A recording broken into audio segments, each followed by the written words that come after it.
Maju pelan belakang. 23 jam ni.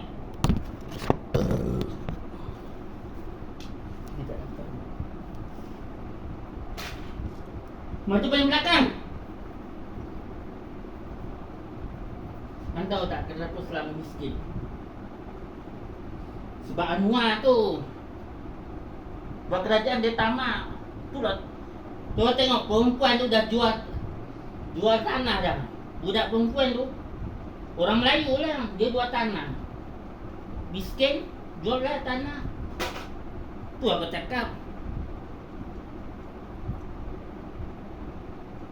Dia hidup miskin sampai mak dia menangis. Sebab kan tanah dia jual. Tanahnya. Tu aku cakap.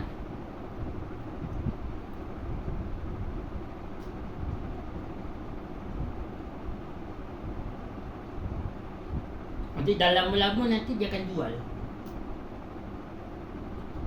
Aku pun jadi macam tu nanti. Dah lama-lama akan jual tanah. Iyalah. Lepas dah settle. Tapi aku tak boleh jual. Pasal kalau jual nanti namanya salah. Yang dalam IC Salimi, yang dalam grant Salini. Kan salah tu. Salini dengan Salimi dia lain.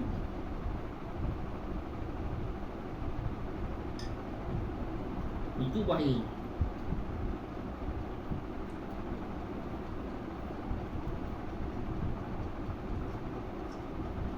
Jangan dulu.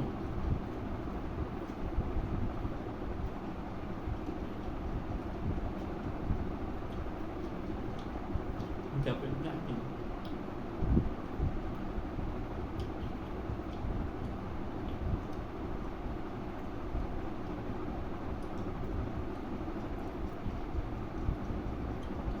Budak kalah di Bali. Dia jadi miskin.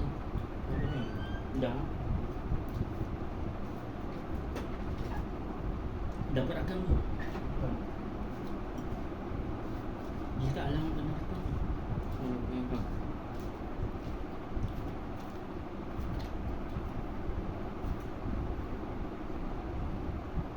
Dia punya lagi dia. Cakap lah. Dia punya lagi tu.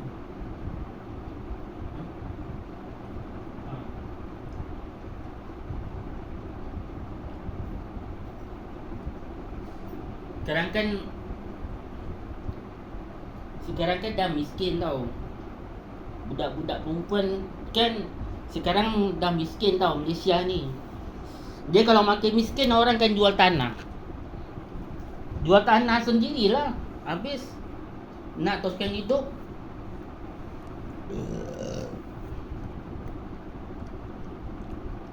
Dia ada nilai tau. Nilai tanah tu, harganya.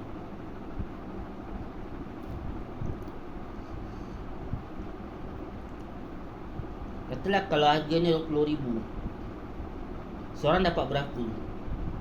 Seorang mesti dapat 2,000. Tak tahulah tapi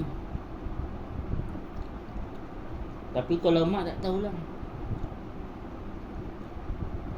harganya macam mana. Kalau 20,000, seorang dapat mesti 2,000. Tak tahulah.